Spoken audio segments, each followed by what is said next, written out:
Je vais vous dire d'abord que je suis très heureux d'être ici. En même temps, je suis un peu ému d'être dans cette fondation dont le nom illustre appelle beaucoup de souvenirs et d'histoires. Permettez-moi de saluer Monsieur le Ministre qui est là et l'ensemble de mes collègues préfets, directeurs. J'allais dire, nous sommes à cette tribune dans des situations un peu voisines, puisque nous avons été l'un et l'autre, je crois, préfet, gouverneur d'un côté, directeur d'administration centrale. J'ai même eu la chance d'être directeur général des collectivités locales il y a une dizaine d'années, au moment où se mettait en place une étape du processus de décentralisation. Et je voulais donc vous saluer mon collègue directeur de l'urbanisme qui est là également au premier rang.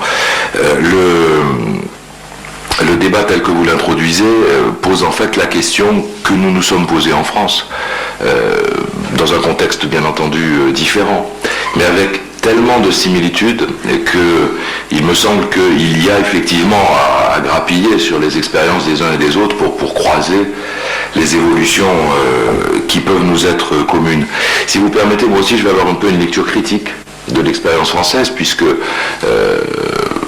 il est d'usage de la présenter d'une manière très académique, mais l'expérience française, c'est normal, comme toutes les expériences, à la fois ses coins de soleil et puis ses coins d'ombre, et je crois que ça vaut autant la peine de mettre l'accent sur les coins de soleil que sur les coins d'ombre, en essayant de montrer comment les choses ont pu cheminer.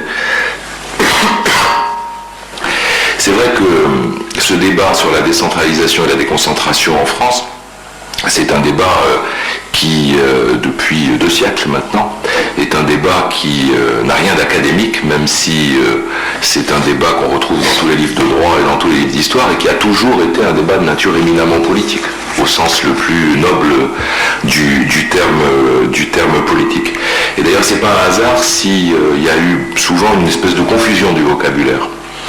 Il y a des tas de notions. Il y a la notion de décentralisation qui est bien connue, le transfert de pouvoir en quelque sorte sur des collectivités locales, la déconcentration, donc le transfert de compétences des administrations centrales aux services extérieurs de l'État, aux autorités qu'on appelle en général déconcentrées. Il y a eu aussi situation tout à fait hybride qui est apparue en France dans les années 70, une notion tout à fait bizarre, tout à fait une situation de compromis en quelque sorte, ce qu'on a appelé la déconcentralisation. On a inventé la déconcentralisation, qui était une espèce de mélange où on transférait des pouvoirs de l'État aux administrations déconcentrées, mais enfin en même temps aux collectivités locales, et où l'expérience, j'y reviendrai tout à l'heure, n'a pas été extraordinairement concluante, mais elle revient régulièrement dans le débat. Et encore, il y a peu de temps, à propos des politiques du logement. C'est un sujet qui est encore aujourd'hui d'actualité en France. Et puis il y a même la délocalisation, qui a été à la mode il y a une dizaine d'années, qu'il y a encore parfois, alors qui, elle, consiste tout simplement à imaginer que des administrations centrales qui sont localisées aujourd'hui à Paris restent des administrations centrales, mais s'installent dans des villes de province. Et cette idée de délocalisation, évidemment, n'a strictement rien à voir avec la décentralisation ou la déconcentration, mais dans l'esprit des gens, y compris dans l'esprit des décideurs, il y a une certaine confusion de ces idées qui sont tellement proches les unes des autres que ça contribue à alimenter un débat parfois un petit peu obscur. Et pour l'illustrer un peu en remontant un siècle en arrière, un des premiers grands textes sur la déconcentration, qui est un texte qui date du Second Empire, donc vous voyez on est à la fin du 19e siècle, en 1852, s'appelle un décret sur le renouveau de la décentralisation. C'est en réalité un texte sur la déconcentration. L'exposé des motifs utilise une formule qui est restée célèbre des années après, qui est l'idée qu'on administre bien que de près, on gouverne bien de loin et on administre bien que de près, formule qui a été très souvent réutilisée depuis, mais un homme politique de l'époque, commentateur avisé, l'avait traduite autrement. Vous voyez, je suis en 1852, donc je suis dans l'histoire, ça n'a rien à voir avec l'actualité de nos pays. Utiliser cette phrase pour commenter la déconcentration en question, qu'on appelait décentralisation, et il utilisait cette phrase qu'on a parfois répétée, c'est toujours le même marteau qui frappe, simplement on a raccourci le manche. Formule célèbre d'Odilon Barrot en 1852. Nous sommes en France, vous le savez sans doute peut-être, à peu près à quelques jours près, au bicentenaire de la création du corps préfectoral. Le corps préfectoral, le préfet, a exactement 200 ans depuis le 17 février. Ça a été créé le 17 février. Les préfets datent du 17 février 1800. Et donc alors nous ne disons pas 17 février 1800 puisque nous sommes dans la période révolutionnaire en France. Nous appelons cette loi la loi du 28 pluviose en 8. Mais nous sommes très exactement au bicentenaire. Et comme vous imaginez, ce débat sur la déconcentration en ce moment, compte tenu de ce 200e anniversaire, suscite un débat de toutes sortes avec des connotations historiques qui sont assez intéressantes. Alors, si vous permettez, ce que j'avais envie de faire un peu plutôt que d'un long exposé, c'est peut-être quelques coups d'éclairage sur l'évolution historique et puis en même temps peut-être vous donner une vision un peu critique, le sentiment qu'on peut avoir de cette évolution historique dans la ligne et dans le prolongement de ce que vous disiez tout à l'heure. Si on distinguait, au fond, vraiment en allant très vite et en vous demandant de pardonner de le faire un peu d'une manière très schématique, on pourrait distinguer 3 grandes étapes qui sont d'importance inégale. Au fond, on a connu une première étape, c'est tout le 19e siècle, la naissance de l'idée de démocratie locale, où les pouvoirs, au fond, ont déconcentré, mais j'allais dire pour mieux centraliser. C'est l'époque qu'on pourrait appeler du préfet tuteur. Et puis on a une deuxième période, qui est une période plus récente. Le temps se raccourcit. C'est à partir de 1982, qui est la période pendant laquelle on a engagé un processus vigoureux de décentralisation. Donc il a fallu un siècle pour y arriver. Un effort vigoureux de décentralisation, et où, étrangement, la déconcentration est passée un peu au second plan. Elle était la conséquence, le corollaire de la décentralisation. Et puis, il me semble que depuis quelques années, moi je daterai ça, mais c'est qu'on peut dire d'autres dates, depuis 1992, on est entré dans une phase aujourd'hui où on s'interroge sur ce qu'on appelle, le vocabulaire à la mode, la gouvernance et l'aménagement des territoires. C'est le débat d'aujourd'hui.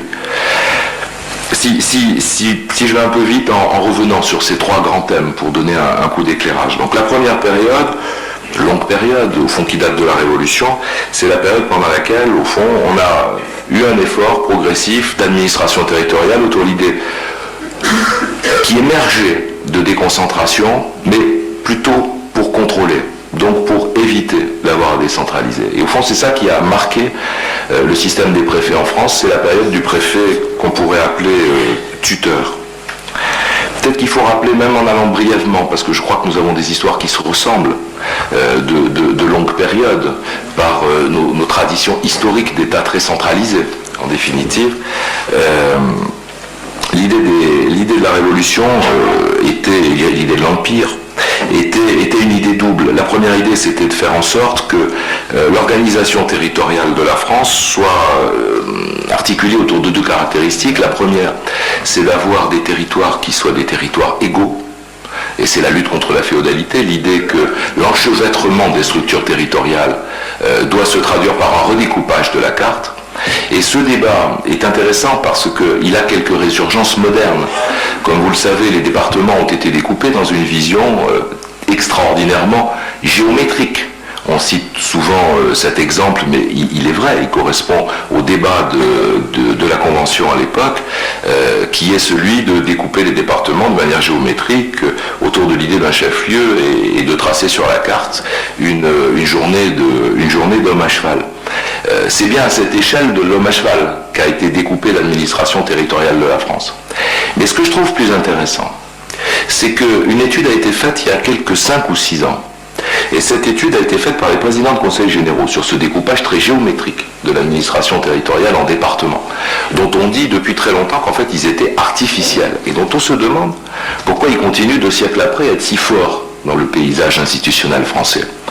Et en faisant cette étude historique, les présidents de conseils généraux ont découvert quelque chose de tout à fait étonnant, c'est que ces départements artificiels avaient pour plus de la moitié d'entre eux, presque les 3/4, retrouvé le dessin des pagus de l'époque où la Gaule avait été conquise par Rome.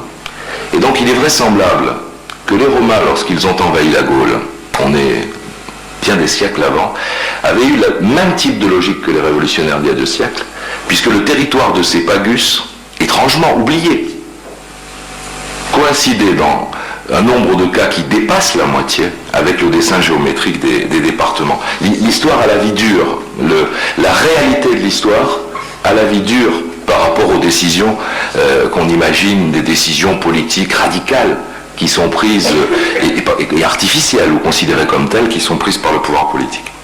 Puis la deuxième idée, c'est non seulement des territoires égaux, c'est une organisation centralisée, et nous vivons bien sûr autour de cette organisation centralisée.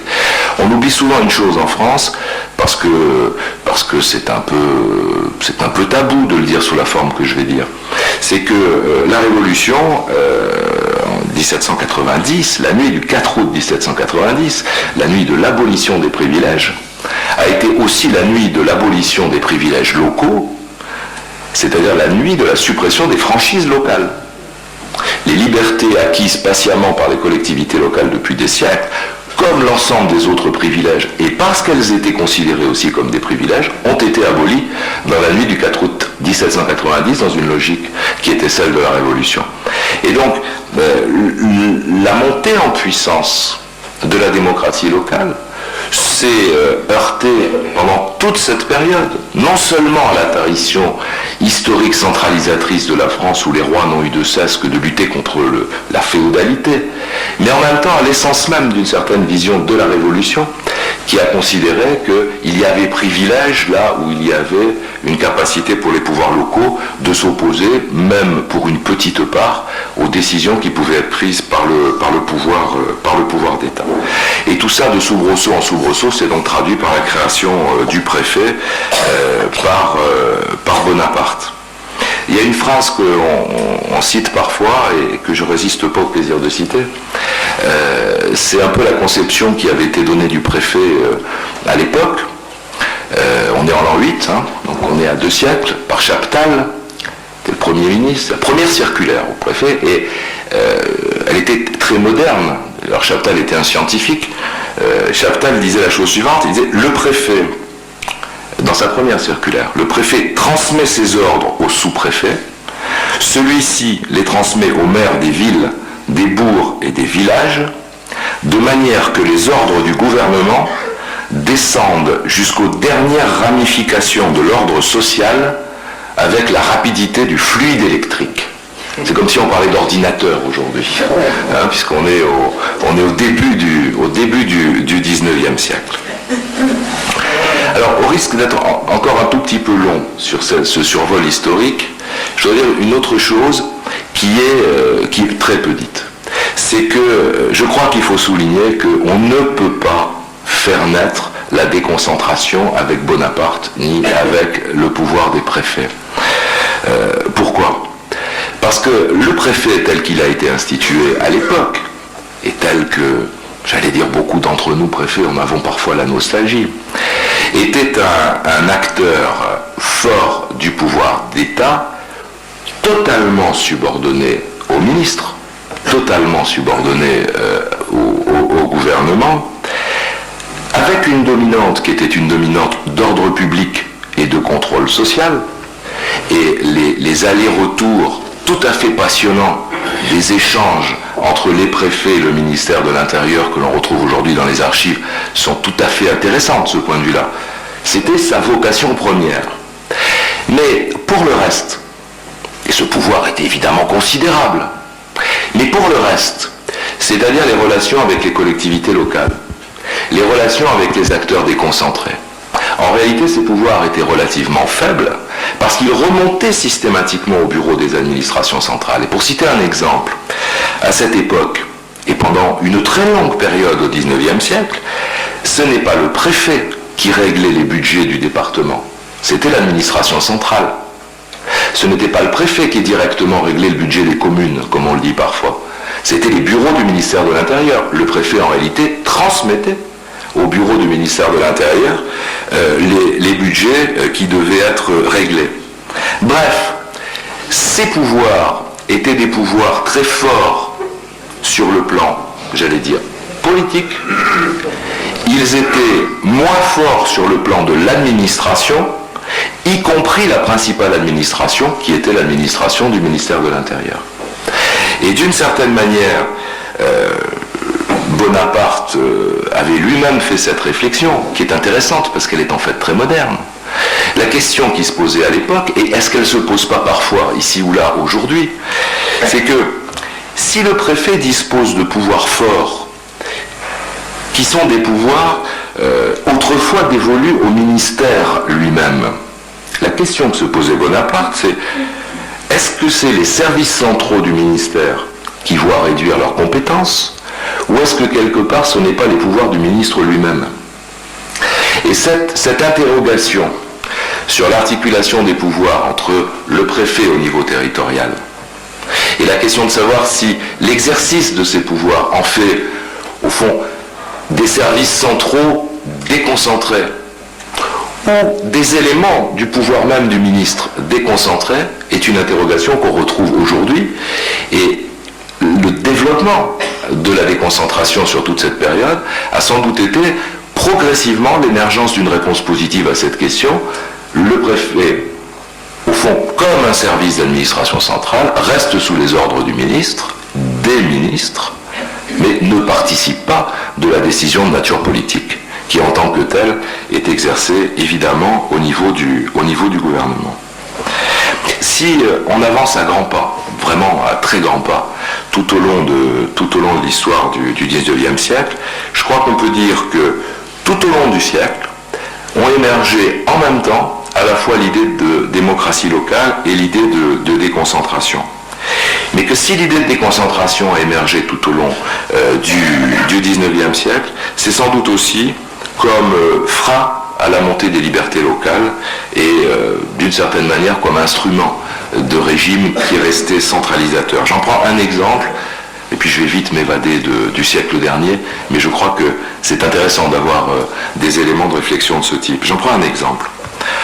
Au milieu du siècle dernier, le département, qui n'était qu'une circonscription territoriale de l'État, après tout, est devenu une collectivité locale, s'est vu reconnaître la personnalité juridique en 1838. Et on a prévu l'élection de son conseil général, d'abord au suffrage censitaire, et puis au suffrage universel 10 ans après. Dans le même temps, concomitamment, l'État a décidé de renforcer la tutelle propre des préfets. Et que le mouvement a été un mouvement parallèle. C'est en 1837 qu'on a prévu que les délibérations des collectivités locales devenaient exécutoires, non pas après décision des administrations centrales, mais après approbation du préfet au niveau territorial. Et donc le mouvement a été absolument parallèle tout au long du siècle, sans doute bien sûr parce que la montée de la démocratie locale impliquait en même temps une autorité déconcentrée sur place, sans doute aussi parce qu'il faut dire les choses comme elles sont, parce que l'encombrement des bureaux des administrations centrales faisait que c'était plus gérable. Et progressivement, au fur et à mesure du temps qui passe, on s'est retrouvé dans des situations de ce type. Dernière grande étape, c'est la fin du siècle dernier. Non, avant-dernier, je ne sais plus, parce qu'on ne sait pas à quel moment débute le siècle actuel ou pas. J'ai plutôt tendance à penser d'ailleurs qu'il débute à la fin de l'année qu'au début de celle-ci. Mais dernière grande étape, ce sont les deux grandes lois fondatrices de la démocratie locale en France. La loi de 1871 sur les départements et la loi de 1884 sur les communes. Effondrement du Second Empire, révolution, naissance de la Troisième République, parmi les grands textes fondateurs de l'administration territoriale moderne, c'est les deux grandes pierres blanches, quoi. La loi départementale du 10 août 1871, la grande loi communale du 5 avril 1884. C'est vraiment les textes fondateurs. Et il y a eu d'immenses débats parlementaires dans lesquels tout le monde s'est replongé, notamment quand on a fait la décentralisation, et dans lesquels tous les débats qu'on a vus il y a 10 ans se retrouvent très fortement. Et au fond, il y a eu des règles simples qui ont été posées sur lesquelles on vit toujours. D'un côté, l'idée que la démocratie locale doit être fondée sur une base équilibrée, avec d'un côté une assemblée élue, le conseil municipal et le conseil général au niveau des départements. Et puis, deuxième idée, c'est l'idée que pour la commune, le maire est désormais élu. Après tout, c'est une conquête, le fait que le maire soit élu, dont on reconnaît la fonction exécutive. Et puis pour le département, un président de conseil général, mais qui lui se contente d'animer les débats, d'animer l'assemblée locale, la fonction exécutive étant confiée au préfet. Et cet équilibre, qui est un équilibre qui a vécu un siècle, et qui ne laisse pas d'étonner nos amis anglo-saxons. Quand je fais des conférences ou des échanges dans d'autres pays, et notamment dans les pays anglo-saxons et parfois en Allemagne, l'idée qu'un équilibre aussi baroque ait pu fonctionner pendant un siècle les étonne beaucoup. Un mécanisme de démocratie locale équilibré au niveau départemental par un exécutif confié au préfet, une liberté communale mais équilibrée par une tutelle donnée au préfet, cet équilibre qui apparaît si on le regarde d'un point de vue purement abstrait, comme extraordinairement fragile, extraordinairement difficile à faire vivre, a duré plus d'un siècle, parce qu'il correspondait très exactement à l'état de ce que la société pouvait à ce moment-là accepter. Si vous permettez une réflexion là-dessus, ça a une conséquence tout à fait étonnante bien des années après. C'est que le débat sur la décentralisation en France, finalement, s'est ouvert d'une manière assez paradoxale à cause de ces textes fondateurs de 1871 et 1884. Si on y réfléchit, on aurait pu imaginer en France une évolution où l'aspiration à la démocratie locale aurait conduit à distinguer dans les collectivités locales, d'une part une assemblée délibérante, le conseil municipal ou le conseil général avec son président, et puis d'autre part un exécutif qui aurait pris le relais du préfet. Et on aurait bien eu dans une logique parlementariste, d'un côté une assemblée avec son président, et puis de l'autre un exécutif, un président exécutif exerçant des compétences d'exécutif face à une assemblée délibérative. Or, les lois de 1871 et 1884 ont dessiné un paysage qui n'a pas permis cette évolution.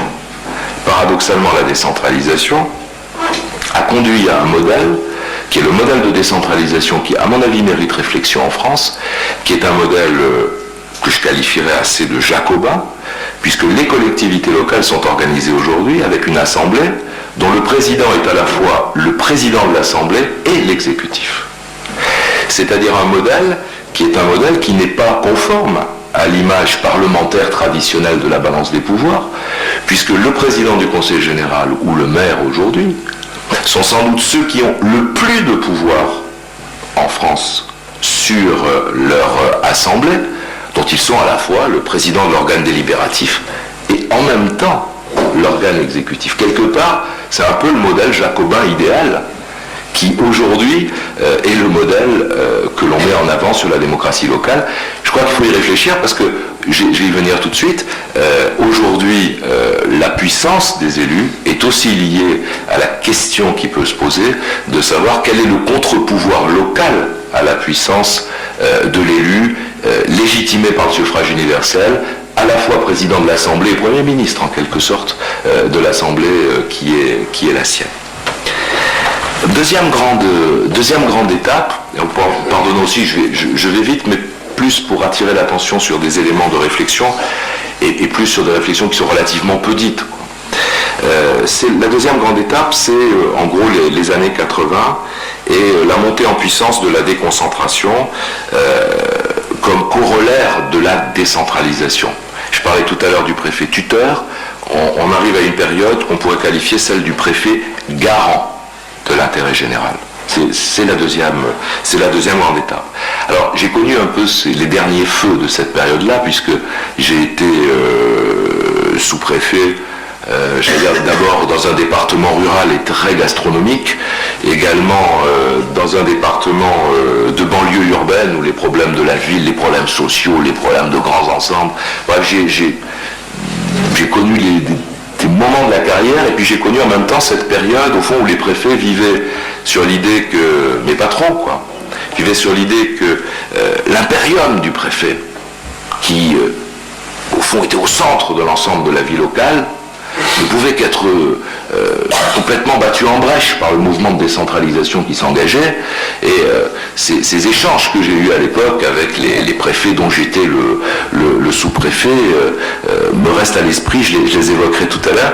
Et en même temps, j'ai eu la chance à l'époque d'aller au cabinet de M. Defer, donc, qui était ministre de l'Intérieur et de la décentralisation, pour travailler dans une petite équipe qui a travaillé sur les projets de loi et qui a mis en place ces textes sur la décentralisation. Alors, je veux dire deux, trois choses pour éclairer ce qui s'est passé. Le premier, c'est d'abord que le paysage institutionnel avait changé, ne serait-ce que par la montée en puissance des régions. C'est l'époque où, dès le début de la Ve République, à partir des années 50-60, on s'est interrogé sur l'aménagement du territoire, l'expansion économique, où progressivement ont émergé les régions. Les régions, c'est une affaire récente au Maroc, c'est une affaire très récente en France, hein.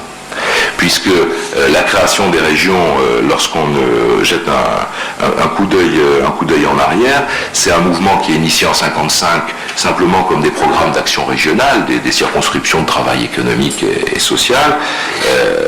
Les régions, c'est le grand débat politique du général de Gaulle en 1969 qui perd son référendum parce qu'il proposait que les régions, justement, deviennent la structure de base de l'administration territoriale. On cite une phrase souvent du général de Gaulle de cette époque-là, dans un célèbre discours qu'il avait prononcé à Lyon en 1968, où il y avait une phrase qui a marqué les esprits en France, parce que dite par le général de Gaulle, qui était un peu l'homme de la centralisation, de la souveraineté, de l'État fort. Cette phrase dite en 68 a eu un impact qui dure encore aujourd'hui.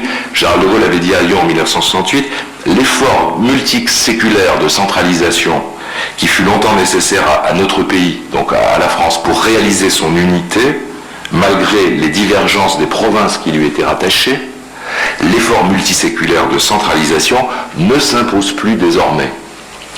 Dans la bouche de n'importe quel homme politique, c'était un objet de débat. Dans la bouche du général de Gaulle, restaurateur en quelque sorte de l'État, c'était un mouvement qui s'enclenchait, mouvement qui s'est traduit par un débat politique extrême, et en chemin par le départ du général de Gaulle et l'échec du référendum de 1969.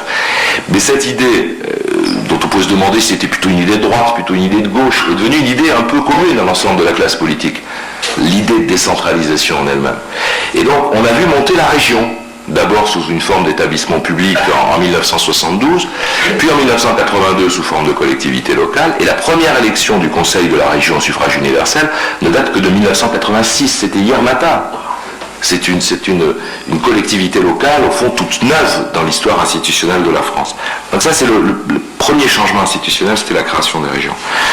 Le deuxième, ça a été l'engagement du débat sur comment moderniser les structures administratives dans une période de changement. Et je crois qu'il faut citer les travaux qui ont été faits par un ancien délégué à l'aménagement du territoire, qui a été ministre à plusieurs reprises, qui est Olivier Guichard, qui avait engagé un travail de fond en 1975 dans un rapport qui est resté célèbre. D'abord, il avait un très joli titre, il s'appelait « Vivre ensemble ». Et beaucoup de choses qui ensuite ont été débattues, mises en œuvre par les gouvernements de droite comme par les gouvernements de gauche. On en trouve beaucoup dans ce rapport qui, évidemment, sur le coup, a fait l'objet de grands articles dans le Monde et peu d'actions, mais sur lesquels on a retrouvé beaucoup de choses. Puis, troisième élément que je voulais souligner avant de rentrer un peu dans la décentralisation, c'est l'époque, au fond, où les priorités changent. Et où c'est vrai que les préfets étaient d'abord les responsables de l'ordre public